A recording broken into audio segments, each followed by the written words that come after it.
What I'm going to do is talk through really just a variety of cases that cover a multitude of different clinical situations to try and give you an idea of the scope of procedures that can be done, and to try and stimulate some of your thought processes for your own practice. Let me just disclose first of all, we do have two conflicts. This is what we call our Advanced Imaging and Navigation Laboratory. This is a preclinical lab in which we're trying to integrate 3D imaging with catheter robotics, and we've had research support from both Siemens and Houston Medical are hosted it. So having said that, let me kind of go on and let you see what we're really talking about. This is our clinical operation, which is mimicked in our research lab. And what really is a fundamental game changer for us is the fact that we can now create a CAT scan, in the hybrid room. And that really is where we see how we optimize the use of catheter control is by interfacing it with 3D reconstruction in a multiplanar environment. And as John kind of teased you with, showing you examples of how we integrate those concepts. And this will come up and be highlighted in a variety of different clinical scenarios. So here are some of the examples that we're going to actually go through. Obviously, by virtue of the time, we're going to have to go through these fairly rapidly. But it kind of gives you a sense of the scope of the procedures that we can take on. And we believe this platform will allow us to do many additional things in the future. So here's a case, and this is a case who had the patient had descending thoracic aneurysm, doesn't have a good seal zone by virtue of the taper, and the plan was to protect the celiac artery. There's an imported CT scan that we fused on top of the patient.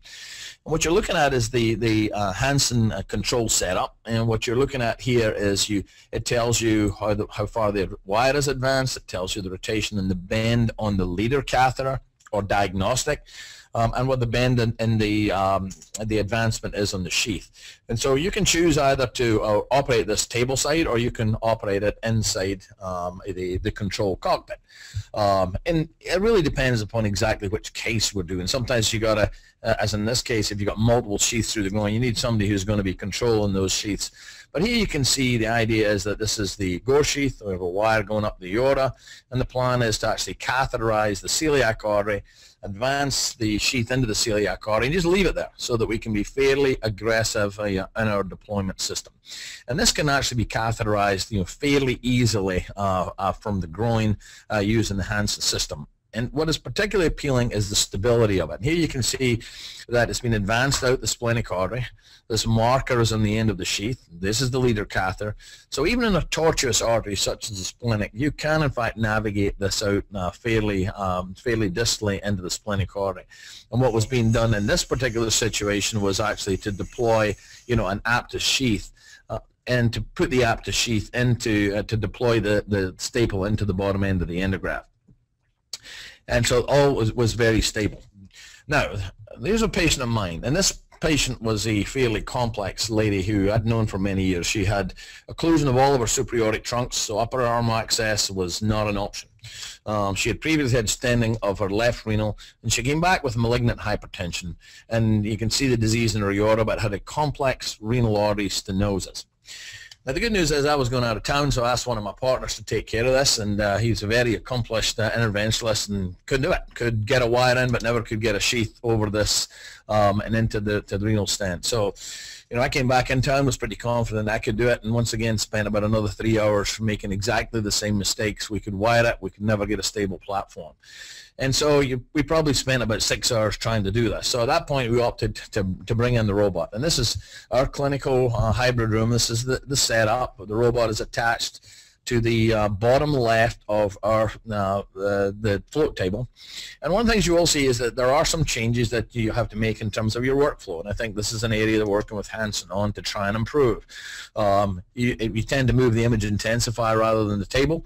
You do have to kind of work up in the air sometimes with the catheters and wires. And I think these are all very easily to improve things and will dramatically improve the workflow for the system such as this.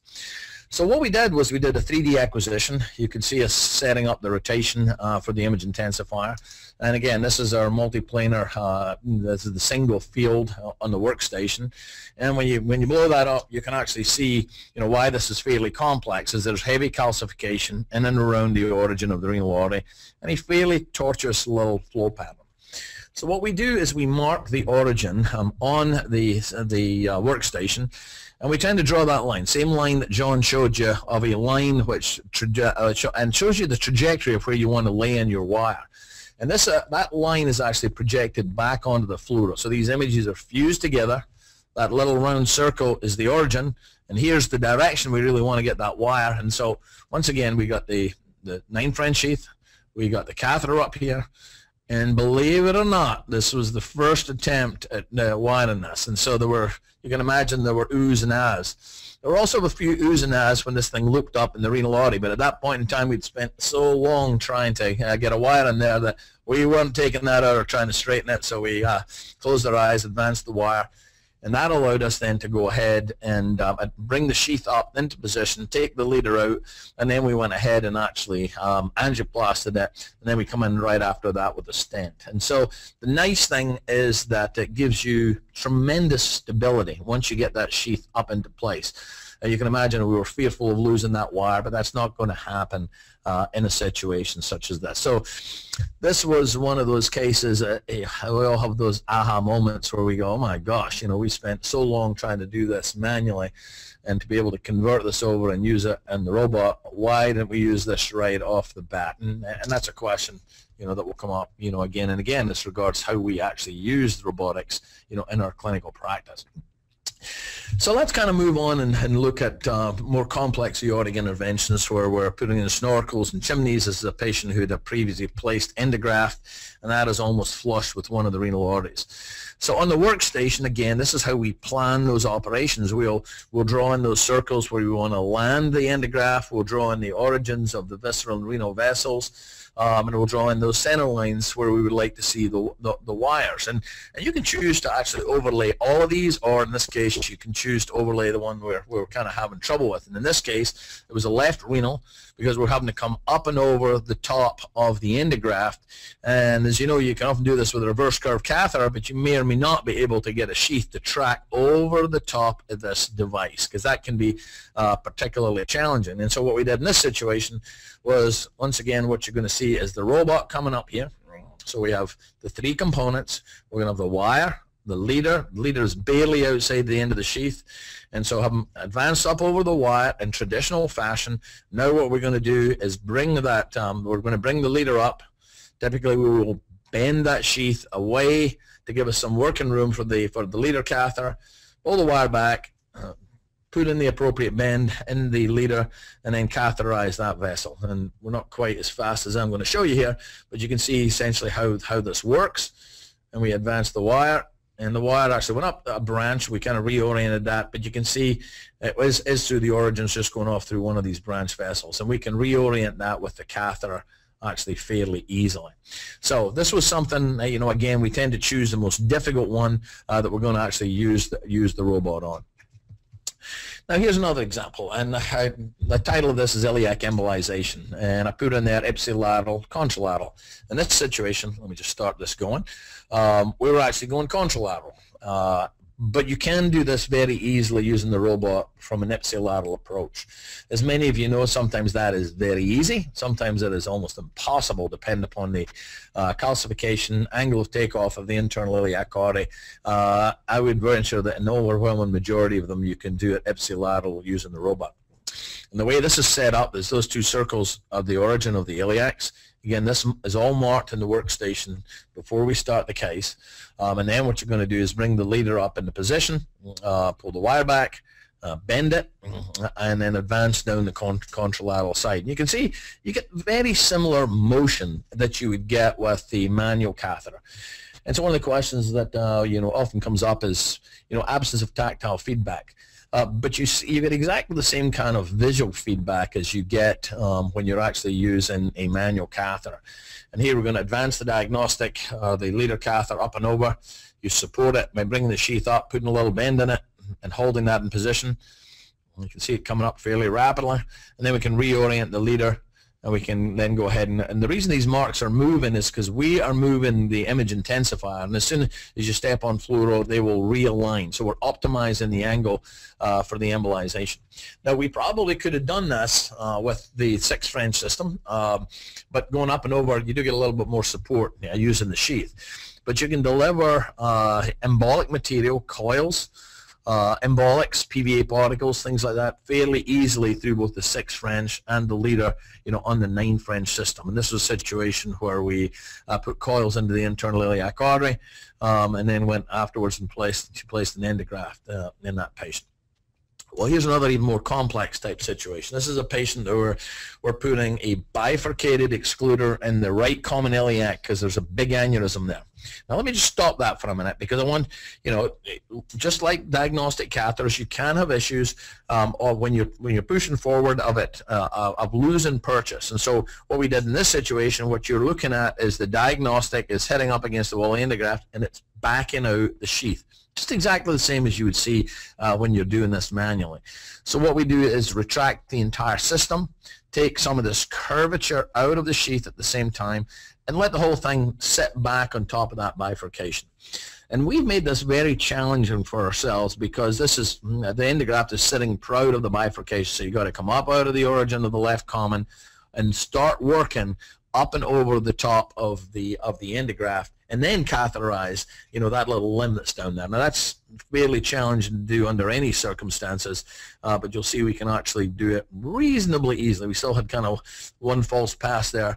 Here we're pulling everything back into position, and then we're going to bump forward. So with these little buttons, you can actually bump this forward. If it looks like it's pulling the diagnostic back out of there, you can put a little bit more bend in it, and then you can just gradually advance and up and over the bifurcation. And you can see that at this point in time, we're over the bifurcation. We're going to catheterize the origin of the internal iliac artery. Now, this giant device that you see in the background here, our nursing staff and our anesthesia staff are always very apt at marking off what we actually need to catheterize, because there's always something on the patient that is exactly where we want to be working, and I'm sure you probably all have kind of that experience. So this has got nothing to do with the procedure. This is a device that is on the patient and happens to show that we really need to go right through that contralateral limb and catheterize the gate. So always good to get a little help from our anesthesia colleagues when we're doing things like this. And here you can see the sheath up and over the bifurcation, and we can advance this down through that gate. And you can see this is not going to be easy, because there's an aneurysm, there's a tight stenosis.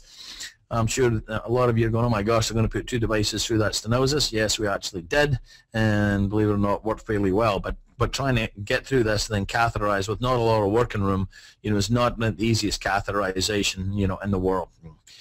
With the robot, we can actually do that fairly easily.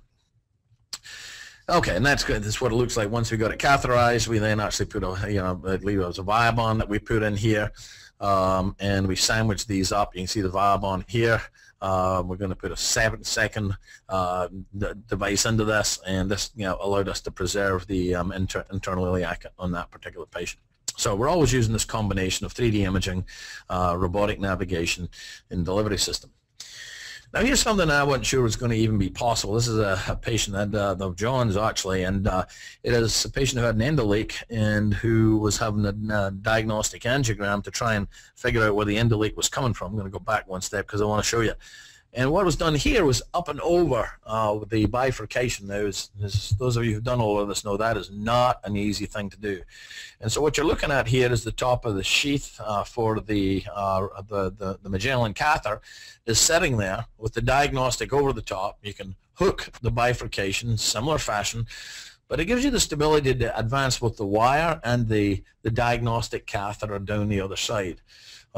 Sometimes you can get the sheath over, sometimes you can't, but you can clearly get the diagnostic fairly far down the opposite side to do selective angiograms, select hypogastric, for example, if you were trying to shoot the iliolumbars. And so that is one of the advantages of whether it's an aortobifemoral bypass graft with a high bifurcation or an endograft.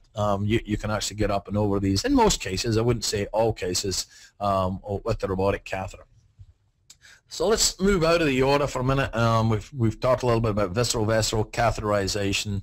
We've talked about the some of the complex aortic catheterizations. This is a young man with an AVM. You're going to hear us talking a little bit in the background. We're injecting the what we're doing is injecting the renal, and you can see it actually flowing down through this. And on this side, you're going to hear some of this background noise, but what you're going to see here is the robotic catheter has been placed into the renal artery. With a diagnostic catheter, the robot was brought all the way up into that renal artery, and you can see that we're actually embolizing the renal using the robot, using this kind of dual catheter technique, because it allows you to work way out into the renal and to block off basically that AVM, and this is what it looks like. All right, so moving forward, we're going to go on to the lower extremity, and John kind of showed you a case, but this is a short occlusion. We could probably do this without the robot, but again, it allows you to get the stability that you need to actually cross through that bifurcation and actually re-enter without much trouble. And then you can do whatever your therapeutic intervention of choice is on these patients. We tend to use them mainly in ones where we failed from a manual standpoint before we actually go ahead and use the robot. But you can see it's crossing through pretty easily. We'll reorient the wire and advance it down the pulpitale and then cross using the robot. So fairly rapid, fairly straightforward. Now we can't always cross the lesions, and I don't want to give you the impression that the robot is miraculous. But here's a situation, you know, where it's also a case of John's where he's trying to cross a superior vena cava occlusion, and again, this had been failed multiple attempts. It looks like it's relatively short, but here you're using the robot brought up from the groin, trying to actually cross this. Now we did not manage to cross this, but we've used it in several others where it is extremely beneficial to be able to drive through these central venous occlusions. Unless you think we fail in them all, here's an example. Again, using carto mapping. Again, this is just part of our interest in 3D imaging. In a chronic subclavian vein occlusion, we can see the robot is being once again brought up from the groin, coming retrograde. The robot is being advanced. Ignore these catheters with the dots on them because that's part of the carto mapping system. And then the wire basically was advanced and then snared from the opposite side, and then it's just business as usual. At that point in time, you can go ahead and stent them.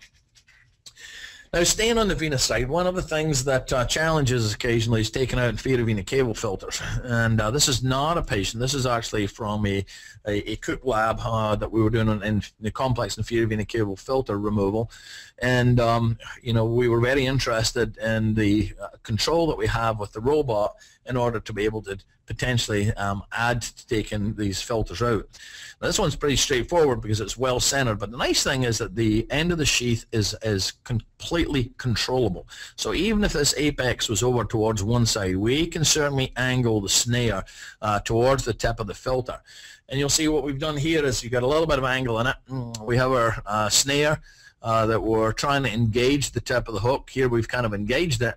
Now with a little bit of manual back pressure on the snare, you can just bump forward on the robot sheath and it very nicely will kind of collapse this down, pulls into the 9 French sheath, and then we pulled it out. So yeah, this is something that we're very interested in managing these complex inferior vena cava filter removals. So at the moment it's something that we are increasingly using preemptively rather than just try and fail, now recognizing the ones that are going to be challenging from a manual standpoint and preemptively bringing in the robot. I put that first bullet point up with a little bit of trepidation. John talked a little bit about the first-in-man cases in Slovenia, and we were not out there advocating that if you've never done endovascular procedures, you should grab the robot. But I don't think the learning curve for people who've done a lot of these procedures is that great, as evidenced by a cardiac surgeon in Slovenia who sat down, not having done many endovascular procedures, and really found it pretty easy to drive the robot.